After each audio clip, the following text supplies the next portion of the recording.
हे महाकाल, मैं आपके दरबार में खाली हाथ आया हूं, लेकिन दिल भरा हुआ है उम्मीदों से।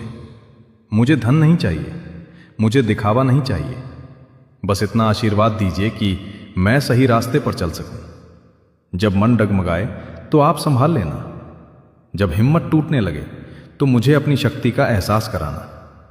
हे भोलेनाथ, मेरी गलतियों को क्षमा करना और मुझे इतना विवेक देना कि दोबारा वही भूल ना करूं।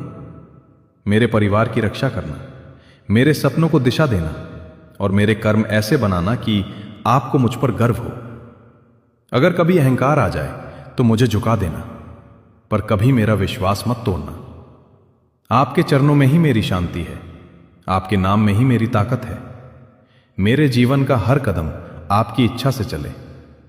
जो भी इस प्रार्थना को सुन रहा है, महादेव उसकी मनोकामना पूर्ण करें। हर हर महादेव।